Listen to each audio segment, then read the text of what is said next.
You're listening to Dare to Transform, where we find the vision, dedication, and motivation behind inspiring stories of transformation.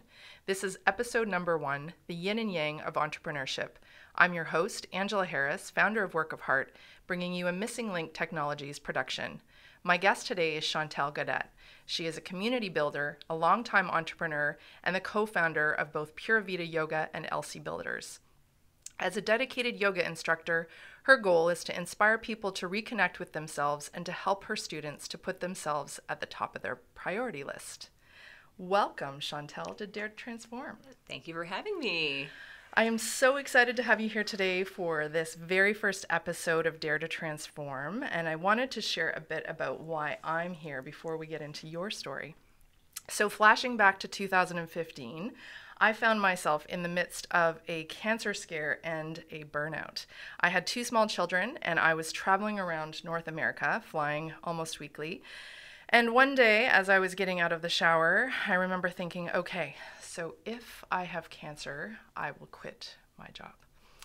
And wow, that was, I would say, a pivotal moment for me and really what got me started on this journey the last almost 4 years, and has led to me leaving my corporate position, starting this movement known as Work of Heart, going out on my own as a business coach, among other things. So so getting right into it, Chantal, I wanted to invite you to be my first guest for a few reasons.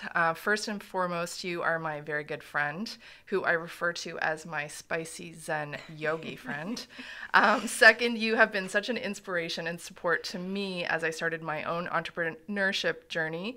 And last, but certainly not least, I wanted to have you on today on this first episode because I love your story of transformation as you have become an entrepreneur. So Chantal, welcome to Dare to Transform. Thanks again. So happy to be here again. Yes, we're so excited. We're so excited. So as we get started, can you just tell us a little bit about yourself, who you are, what you do, and maybe how you got started so that the audience has a better idea about you? Perfect. So I'll try to get this a little bit short, but I started with a university degree in elementary education, so I knew I wanted to teach. Did that for a couple of years while my husband and I co-founded this construction business where we found quite a bit of success, enough that we could actually leave both of our full-time jobs to dedicate our time and energy into this booming business. And in the midst of this crazy, busy lifestyle, I just realized I needed to do a little bit more work on my own. So more balance, work-life balance is really hard to find. I noticed my neighbor that's got 5 kids that is sitting on her porch drinking tea, and I'm like, what is she doing that I am not doing? So she told me she did yoga. And that's where I just became a student, and I really hated my first class. I really was wanting to leave it quickly and rush out of there, but I couldn't because she had driven me to my first yoga class. So I was stuck in the studio. So while we're leaving, I kind of get this runner's high, which I had heard about, and just fell in love with the energy after the yoga. During the yoga, not so much, because it was very much the stillness part that I had a hard time with, the moving with breath and just being told what to do. I guess that might have been a little bit of a challenge for me. And then became interested in teacher training, which then led to a discussion with one of my co-owners to possibly open a studio in Dieppe. And fast forward, I am in my training in Thailand, and we opened 4 months after, and it's just been a roller coaster ride for the last 5 years. Crazy. Yes. Yeah. So you are just about to celebrate your 5-year anniversary at Purevita. We just did. December 19th was our 5-year anniversary, so it's been, quite the roller coaster ride. And we're really happy to have celebrated the 5 years. And what would you say, what are the biggest lessons that you've taken away? God. You're like, how much time do you have? Yes, it's a daily challenge. As soon as you think you have everything figured out, something happens. For example, last summer, there was 3 months of plus 40 degrees, was not on the radar. So we should have shifted our business strategy, and we didn't. So it was just like a learning lesson. So a lot of lessons as we go. Mm-hmm. Absolutely. And Chantal, did you always know that you wanted to be an entrepreneur? Do you feel like looking back that you know, you knew it, or? I think so. I think having a teaching position where everything was dictated as far as the bells, and when you had your break and when you're able to have a little bit of time for yourself, I just really cringed at that lifestyle, and I hoped that I could be a little bit more in control of my vacations and time away and just my daily routine. And not to say that I'm not working hard, probably putting a lot more hours being an entrepreneur, but it is a matter of just putting the time in and being a bit more flexible. So Absolutely. Like that. Yeah. Well, and I always find it interesting. I just had a conversation yesterday about, you know, entrepreneurs and how they find, you know, their work of heart, so to speak. But, you know, it's interesting. You started off as a teacher and, you know, truly in your business still you are, you know, teaching, you know, quite a bit. Yes. And, you know, either with students in your classes or your employees. So exactly, and that's part of like just wanting to make a difference in people's lives. And when I look back at my teaching in grade 8, I really enjoyed the personal development side of it. So I knew we had to teach you know, math and French and English and all those great subjects, but at the end of the day I really like to build really awesome human beings. So Absolutely. yeah, so started there and then realized that maybe I could make a go at this as being a full-time job. Absolutely. So tell me, you know, as far as you touched on it a little bit, but, you know, the idea for Purevita.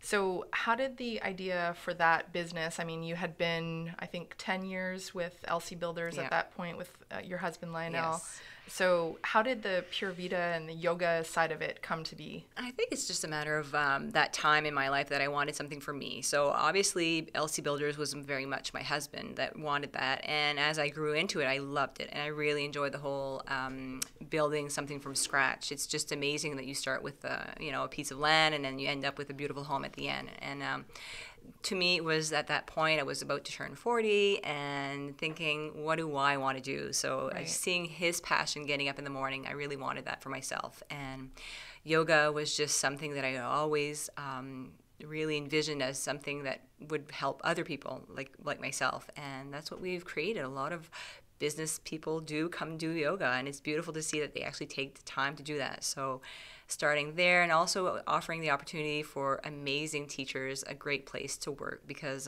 being in the yoga industry could be very challenging to find a studio or studios that offer a consistent schedule. And for us, it was something that I wanted it to be a business. So it was not just, you know, it's not just, not say a work of heart, but it was like they could actually make sure that they had income at the end of the day. So it was Absolutely. business with passion. So yeah. Absolutely. Yeah.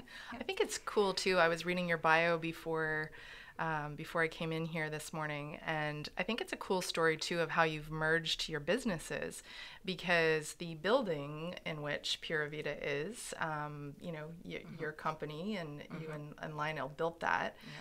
So can you talk a little bit about how that concept came to be, and also touch on the health food store that you owned in there as well? Exactly. So obviously home building is at the beginning, right to the end, is customer service. It's seeing how you can possibly bring joy to something that would have seemed boring for anybody else, but really giving that customer service throughout the process and afterwards as well. So how could I, and we had a lot of success in that industry, so how could I transfer that to the yoga, and then also taking care of your body? So your home is your body, so you want to make sure that you take care of that.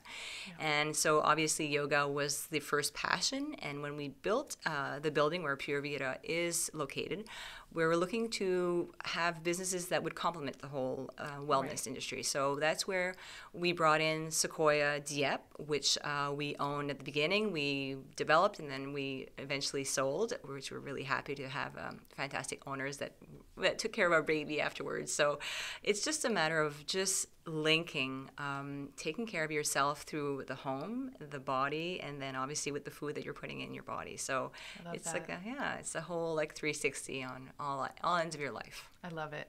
Okay, and another one. So I actually know the answer to this, but the audience does not. So I wanted you to share the story of how you came up with the name for your company, Purevita. Yeah. So obviously LC Builders was not very original because it was Lionel and Chantal Builders. So I thought we had to put a little bit. Yeah, it did, and it does, and it's an awesome story for sure. But the Purevita was more trying to find a word that was not necessarily either English or French, and it was very universal. So when you happen to travel to Costa Rica, which my lovely partner Catherine had done, and had heard the word, it really meant pure life, and it was a feeling behind it. So they say Pura Vida, and we got the opportunity. Angela and I got the opportunity to go to Costa Rica together, and you heard it everywhere. So it was just amazing to have that. So until I went to Costa Rica, I loved the word and I loved the name. But when I lived what it meant, it brought a whole new joy. And now we have a lot of clients that have been to Costa Rica since we've opened, and they do appreciate that word so much more. So it is just such a lovely greeting, salutation. The world is nice, pure, and so that's where Purevita came from. So amazing. Yeah. So let's talk a little bit about. Okay, so you touched on Costa Rica. And I also find it very interesting when we talk personal development and growth for, your yoga practice and as an entrepreneur has been very important to you. And I would say for me as well, over the last couple of years, my transformation and my growth as a person and in my business has very much been about, going to events, reading. I know you read a lot. It's been, traveling to go to conferences and training. So talk a little bit about that. You started off in Thailand. Yes. And so if you don't mind, share a little bit about that. So even going back to LC Builders, I think that's where we really changed our building industry for ourselves. It was doing training and having coaches, like literally was unheard of in our industry here in this area. So we believed in that so much, and I think that brought our company to a higher level of expertise. And then obviously transfer that to Purevita. So looking for a training that was offered 200 hours in a sequence where I really felt that I was going to get high quality. I ended up going to the other side of the world for this and never hesitated. At the minute, maybe because my son was just starting kindergarten, so it was like a little bit of a struggle with leaving him behind. But I realized that he needed that as well, and Daddy needed that as well. So it was awesome for me to go there, meet incredible teachers and passionate people around me, so very like-minded people. That you still stayed connected I still stay connected.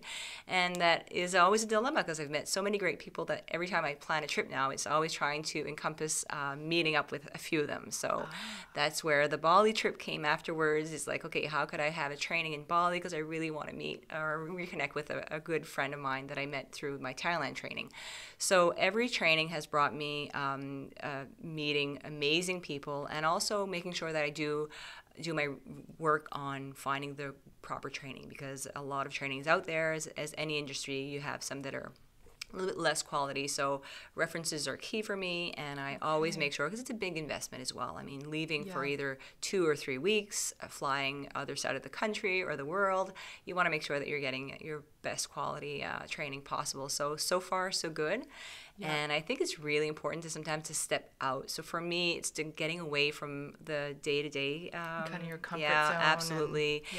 Traveling alone is huge. Yes. I mean, just people think that I'm so brave, but I always have somebody waiting for me at the airport with my name at the bottom of almost the staircase. So I do organize myself very well. Yeah. And I try to stay safe as much as I can. And it's just very inspiring to see that there's not just you that's maybe looking for something more. So meeting people from all over the world with the same general, like, wanting the best for themselves. So and for other people. Absolutely. So love it. Yeah. So you touched on it. I mean, we've talked a number of times about the fact that you decided to do your training. It happened to be when your son was starting kindergarten, like a pivotal moment in moms and kids' lives. Yeah. So let's talk a little bit about that. You are a mom to Aiden is 10. Almost he's 10. I've got 2 boys who are 8 and 10. So let's talk about being an entrepreneur and a mom, and I'll ask the question, so how has being an entrepreneur affected your family life, or vice versa? How has family life affected being an entrepreneur? I think it's great because it shows my son that work hard, play hard. Mm-hmm. So we do put a lot of hours. So sometimes when we have snowstorms, other kids might be sleeping. We're out shoveling walkways to make sure that the building can be open, and it might be 6 o'clock or 5:30. But then again, we get to maybe go to March break and do these awesome trips. So it's really showing him that you can put the work. It's not easy. Mm-hmm. Nothing is given in the world. And I think it's just also for me when I do travel for 3 or 4 weeks that he realized that it's not just about him.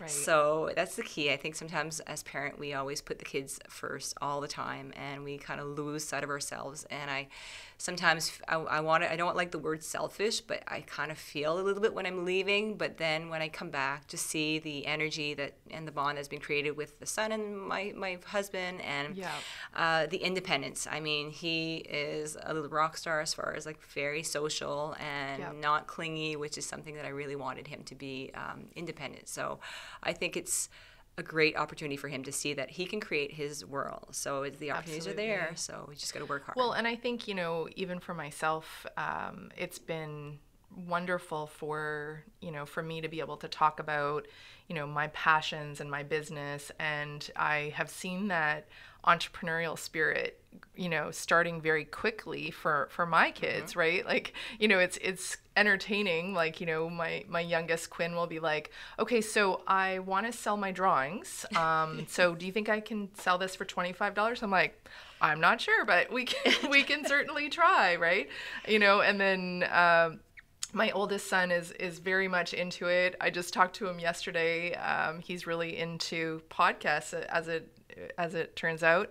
They're doing that at school. And so, we started talking about maybe he could do a video for my business. Maybe he could, and I think it's amazing for them to be thinking outside of the box at an early age, because I'm not sure that most of us were given that opportunity. It was like, okay, go to school, become, an accountant, become a doctor, become a, you had to have, it had labels, and you were supposed to have a plan. Exactly. And so, the fact that our society now has become more, welcoming to, different careers and different career paths, I think it's absolutely awesome. And that's what I want him to realize, that we both have education, so education is important, mm-hmm. but at the end of the day I think passion trumps that a little bit. So you use what you learn for sure, but I mean, if you're passionate about something, it's not a job. So he sees mommy get up at 5 o'clock in the morning, go yoga, and it's not a struggle at all. It's right. like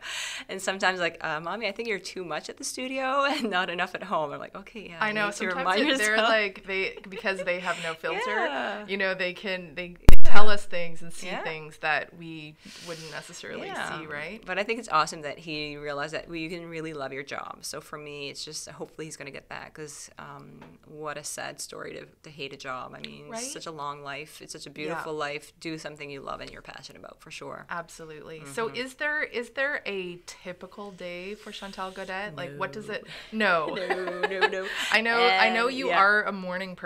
Yes, and, I am. It's not uncommon for you to get up and on the go early. So, exactly. Yeah. So a typical day, definitely if I'm working the yoga class, got to be up at 5 o'clock in the morning to do the 6 o'clock class, which I love, getting in there early, getting the tea started, getting the ambiance really ready to go. Customers deserve the best customer experience from the get-go.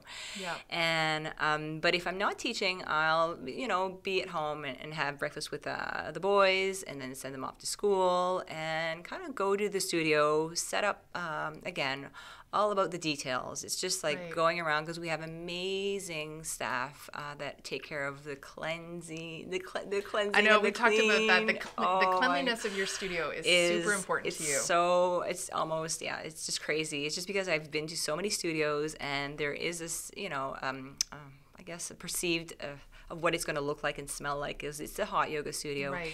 And we did invest a lot of money in making sure that we had amazing ventilation systems, so there's no humidity issues there. So cleanliness is key. I mean, who wouldn't want to be, we have customers say they'd rather take a shower almost here at a studio than at home. I'm like, Nice. that's the perfect thing I want to hear.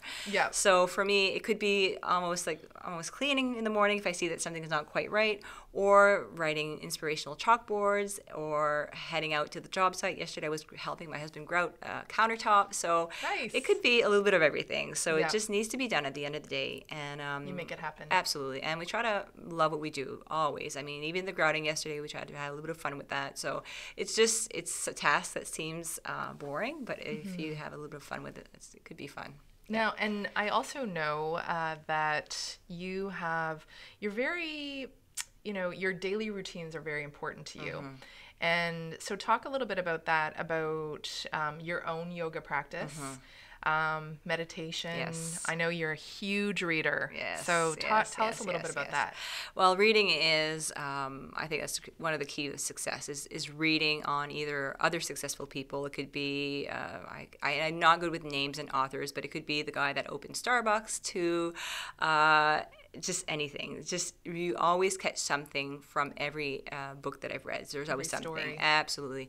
So honestly, it is what keeps me to the routine every night. And not a night goes by without me at least 15 minutes of reading. But before that, it would have been probably a good 15 minutes of my own yoga practice on my mat, on the floor, obviously in front of the fireplace maybe, or just with a nice candle or something, just to get my body ready for sleep.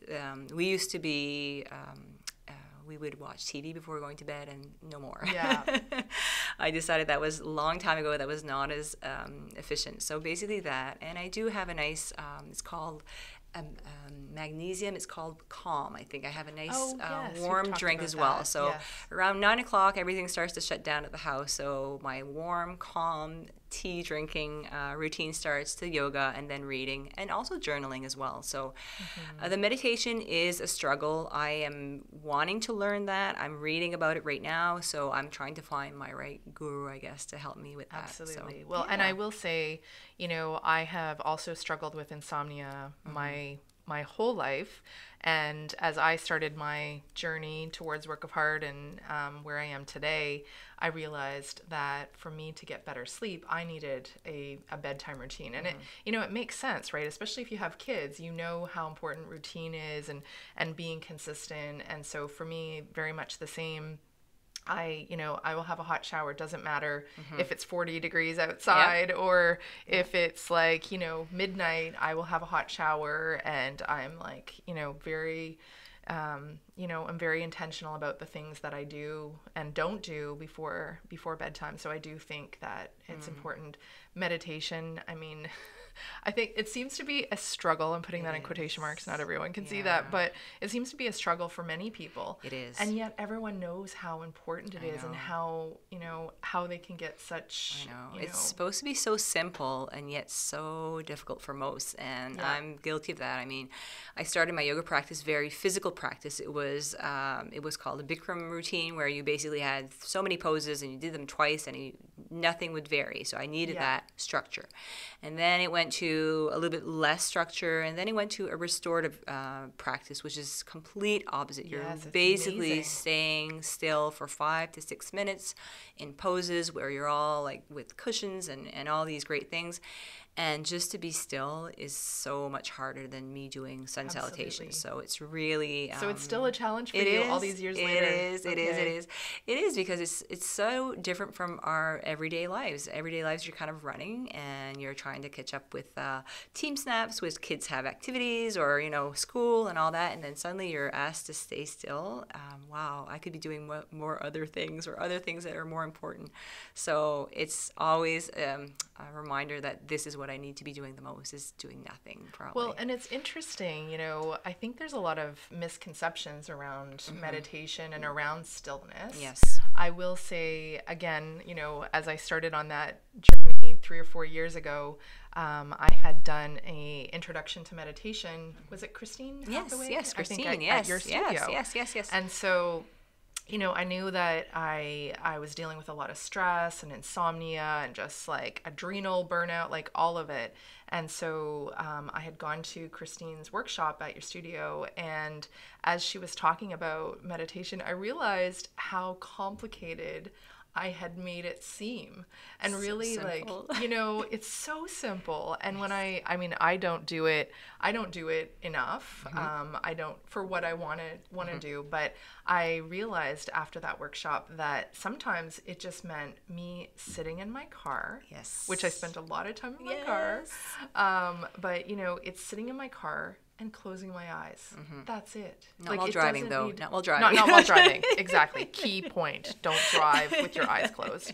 But, you know, I would realize sometimes, like, even taking 2 minutes to shut my eyes and just be, Yeah. you know, it makes a huge difference. And the, you know, the more that you can do that, 5 minutes, 10 minutes, I'm sure there's people that can do it far longer than that. But Absolutely. for me, it makes a massive difference. Absolutely. And just not having the radio on as well. That was a big thing Yes. for me, because I used to jam the music, you know, blaring all the time. And now it's like maybe driving in quietness. So that's kind Absolutely. of a meditative state as well. So it is little things that you can do. And I agree completely. Staying seated anywhere, it could be in an airport or wherever, closing the eyes for a few minutes and just taking a few breaths. And that's meditation right there. Yeah, So. it doesn't need to be more complicated. I know. We always like to complicate things. That's what we do. Okay, so tell me, again, going back to the books, because Yes. that's a huge part of my life as well. So tell me, do you have a favorite book? I do. The Four Agreements for me is my go-to book. When we talked at the beginning, maybe of a business book, and I thought maybe that's the book. That's the book that changed my can life, be, and yeah. that's the business book as well. And the Four Agreements is so simple. It's like your word. Be Yeah. true to your word. I mean, everything you say in business or at home, make sure that it does make a positive impact. So if it's not positive, maybe try to hold it back. And that's very challenging at times, especially when you have sometimes, customer requests or complaints. You want to, but sometimes you just be mindful of what you're going to say, and maybe silence is better. Or so, the words, trying your best, doing your best. I mean, at the end of the day, if something fails, but I honestly thought that I did my best, I've got nothing to lose. So it's so those, and then nothing personal. Oh my God, that's such a hard one. Taking nothing personally. Yeah. We just had a review the other week on some kind of Facebook group, and it was not necessarily the best one, and it was just like I took it so personally, and then I realized that maybe there's something more to that. So there's always this other side of the story, and it's just the personal.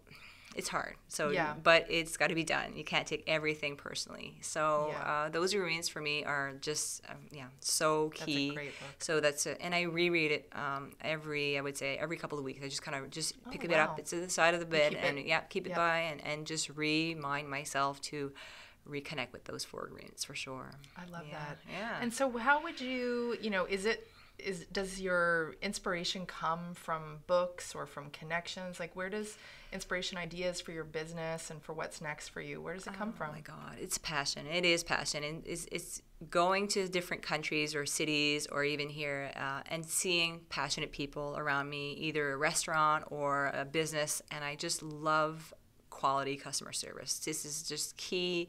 There's no two ways about it. It's going back to that. That's been important in all your businesses all the time, and even in every purchase that I make, it's got to bring me joy. Now that's another book that I really enjoy. Are you gonna you're dropping in Marie Kondo in here? Yes, I absolutely adore that series, and I love that in my life. As far as even if I'm gonna be buying a car, I better have joy going to that dealership. So, and when I really do, because I actually look forward to bringing my car to having it serviced. So that's a great thing. So having joy around me, and that's a huge thing in any business, in anything that I do. If it's not bringing me joy, oh my God, why am I doing it? So the business always, if it will not bring me joy, that's the day that I know that it'll be done. But I can't even perceive that. Both, because we're really struggling, even with the construction business. We're like, maybe we need to, but we really love what we do. So we've just scaled back. We do less. Less is more sometimes. And we really enjoy the process much more. So that's amazing. Yeah. So what piece of advice would you give to people who want to become an entrepreneur? Oh my God. You've got to go go big or go home. And for me, failure was not an option. I shared that with you at the beginning when you talked about opening your business. It's like, it is not an option. We were ready to sell the house if we would have had to. It was like no attachment to your personal things, because it's the business. Business comes first. I mean, family is important, all that. I'm not saying the family is not important, but for us, it was like, it's just like put all the energy, the love, and the passion, and it will not fail. There's a lot of work there. And when we say we celebrated our 5th-year anniversary, it's a big deal, because I've heard, and I don't want to even talk about the statistics of how many businesses don't reach the 5-year mark, but it is a huge deal. And don't think for 1 minute that you're safe, because that hot summer, Anything can change, hot summer, right? One hot summer week. It was like it was just a university. People say, you can't really go to university to to learn your business, your actual business, and that was like a tuition fee for us. Realize that the ego got in the way, and to be reminded of that daily is not be comfortable where you're at. You're always expect the unexpected, but know that passion will win, and you've got to have faith. Faith is huge. Well, and I think it's interesting. Like I left my corporate job almost a year ago now, and so many people have said to me, don't expect to make any money your first year. Don't expect this. Like it's almost like people, they have your best interest at heart, but they're telling you, advising you from their experience. And so to your point, failure is not an option. And I don't think that, any of us should change our goals or, limit our expectations of ourselves or of what's possible just because other people tell us, their experience, right? And they say that out of love. I mean, Absolutely. You really, really want to make sure that you don't take that as a, maybe you take it a little bit of fuel to your fire, but it is, it's out of love, and it's a challenging business. So I will never tell an entrepreneur it's going to be easy. No. Never, never, never.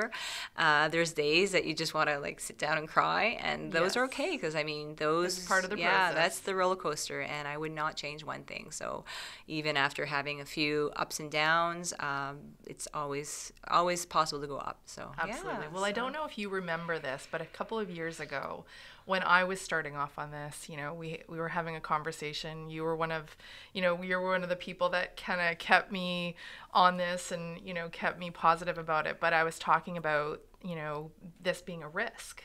And you said something along the lines of, well, it's not a risk if it's what you're meant to do. Yeah.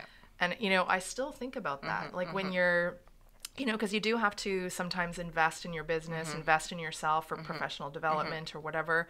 And, there's times where you're like, oh my gosh, I'm not sure what's going to happen with this. But, I've replayed that. I'm like, well, it's not a risk if, if you feel that this is what you're meant to do, then you absolutely should do it. Absolutely. Again, putting yourself first at the end of the day. I mean, if that training is going to help you build customers and it's going to, expand your business, my God, take that training, do that for sure. So 100%. Never a risk for sure. Well, Chantal, this has been an absolute pleasure. Thank you for having me. I loved it. None of us keeled over on this first podcast, so that's amazing. And yeah, I do, I love your journey of, how you started off as a teacher and have become an entrepreneur, and how you keep growing, and, it's awesome. It's just going to keep going, right? Awesome. And my last advice would be surrounding yourself with amazing people. And when you said, we had that conversation, I do have a group of amazing mentors that I can call at any moment. So that is also very key. Yes, I agree. It is not a sign of weakness to ask for help. No. And another business completely different than yours might have the solution. So never thinking that you have to just zoom into your type of business. I've had amazing solutions given to me by completely different industries. So I think, you know what, that if nothing key. Else, the biggest lesson I've taken away this last year becoming a full-time entrepreneur is the importance of asking for help and realizing that you need help. And they love giving it. And accepting it. And they love giving it. Yes. And that sometimes, I spent, there was a few things I was working on in the fall, and I was looking for the answers myself and felt like I should find the answers myself. And, when I kind of finally put it out there and was like, I'm not sure, all of a sudden, it was literally within a week, I had all of these people, yourself included, saying like, oh, have you thought about this? Well, did you know this? It was like, all of a sudden, all the answers that I needed were right there from people who I already knew, so I think, and interestingly, I didn't plant this, I will say, my talk, so Work of Heart, is happening this weekend, and my talk is about asking for help and realizing that help is all around you, and that anything is possible. Absolutely. So love it. Well, thank you so much, Chantal, for joining us today and for sharing your story. I'm Angela Harris, and this has been episode number 1 of Dare to Transform, a Missing Link Technologies podcast in collaboration with Work of Heart. Have an amazing day. We hope you dare to transform. Thank you.